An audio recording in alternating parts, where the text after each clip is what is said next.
What if I told you that one of the most expensive theme parks in American history closed its doors forever after just 5 months? Not after decades of decline, not after years of struggling, but within a single season. That's exactly what happened with Hard Rock Park, a $400 million rock and roll theme park in Myrtle Beach, South Carolina. On paper, it had everything: the global hard rock brand, iconic music, flashy rides, and a location in one of the most popular beach destinations on the East Coast. This is the story of the Hard Rock Park, a $400 million abandoned theme park. Welcome to Resort Lore, the channel where theme parks and resorts aren't just fun, they're fascinating.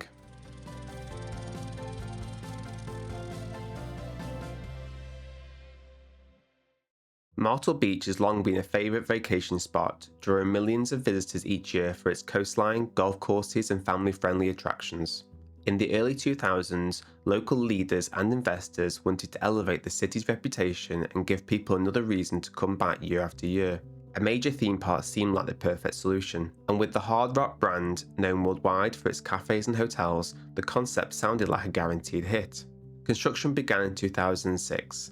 The vision was bold: a 55-acre park with 6 distinct zones, more than 40 attractions, live shows, and theming based entirely around rock music and its many subgenres. This wasn't going to be just another theme park. It was marketed as an immersive celebration of rock and roll culture. At the centre of it all was the park's signature ride, Led Zeppelin The Ride, a custom-built roller coaster blasting the song Whole Lotta Love from onboard speakers as riders twisted through the sky. It was a statement attraction, combining the thrill of a world-class coaster with the identity of one of the greatest bands of all time. And Led Zeppelin wasn't the only big name featured. There was Nights in White Satin The Trip, a dark ride inspired by the Bloody Blues, designed as a psychedelic journey filled with visuals and sound. Other rides carried the branding of the Eagles, with Life in the Fast Lane inspiring a high-speed coaster. Entire themed areas were dedicated to British rock, the American heartland, reggae, and even a children's section called Rock and Roll Heaven. To tie it all together, the park leaned heavily into live performances, promising daily concerts, stunts, and stage shows to bring the atmosphere of a music festival into a permanent home. The grand opening finally arrived on June 2, 2008. Excitement was high.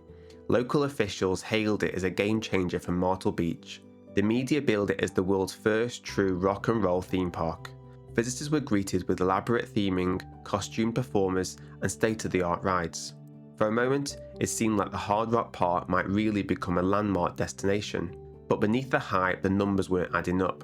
The park's developers had projected millions of visitors each year. Estimates hovered around 3 million. In reality, only about 300,000 people came through the gates that summer. There were several reasons for this, and together they proved fatal. First, the timing could not have been worse. Hard Rock opened in the midst of the 2008 global financial crisis. Families were cutting back on travel and entertainment.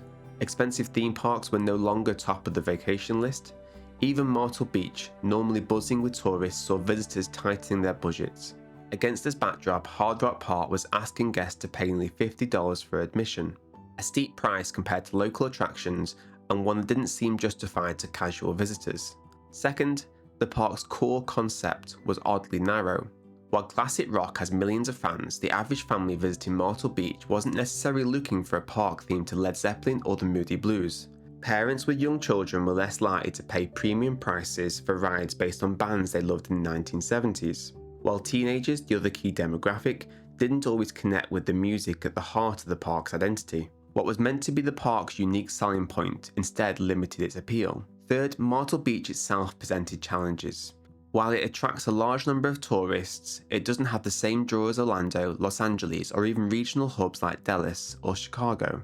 Building a $400 million mega theme park in a city known more for its beaches and mini golf than for its international tourism was always going to be a gamble. It required massive attendance numbers to break even, and those numbers never came close. By September 2008, only 5 months after its much celebrated opening, Hard Rock Park filed for bankruptcy. The park had generated just $20 million in revenue, when it needed at least $24 million just to cover its operating costs. Creditors lined up, assets were liquidated, and the Hard Rock name disappeared from Myrtle Beach almost as quickly as it arrived. But the story didn't quite end there. In 2008, a new group of investors purchased the park for just $25 million, a tiny fraction of the original construction cost. They rebranded it as Freestyle Music Park, dropping the expensive licensing deals with bands and shifting the theming towards a more generic family-friendly focus. Led Zeppelin The Ride became the time machine, with onboard audio that cycled through hits from different decades. The Moody Blue Ride was reworked into Monsters of Rock. The hope was that by appealing to a wider audience, the park could finally find its footing. Unfortunately, the same problems remained. Audience was still weak, the park's location was still a hurdle, and without the hard rock branding, it lost the little name recognition it had left. Freestyle Music Park lasted just one season before closing its gates permanently in 2009. Since then, the land has sat largely abandoned, the rides dismantled or sold, its once grand ambitions reduced to weeds and empty pathways. So what's the legacy of Hard Rock Park? For theme park enthusiasts, it's one of the most infamous failures in the history of the industry. A reminder that even with hundreds of millions of dollars, world-class branding, and big ideas, there are no guarantees of success. Theme parks live or die by their ability to attract consistent repeat visitors. Without that, even the flashiest rides can't keep the gates open. But at the same time, Hard Rock Park is remembered for its creativity. It dared to do something no one else had tried, build an entire theme park around music history and rock culture. In a way, Hard Rock Park represents both the best and worst of theme park entertainment. Ambitious, innovative, but ultimately unsustainable. And that brings us to the bigger question. Could something like this ever work today? Music festivals are more popular than ever before. Nostalgia for classic rock remains strong, while younger generations connect with their own music icons. In an era where theme parks are constantly seeking new ways to stand out, could a well-placed, carefully planned music theme park thrive where Hard Rock Park failed? Or was the entire idea flawed from the start? We'd love to hear your thoughts. Do you think Hard Rock Park was simply a victim of bad timing and the financial crisis, or was it destined to collapse no matter what? And if you could design a theme park around music, what genre or artist would you build it around? Share your ideas in the comments. And if you've enjoyed this deep dive, make sure to like the video, subscribe to the channel, and ring that bell. Until next time, remember, theme parks and resorts aren't just fun, they're fascinating.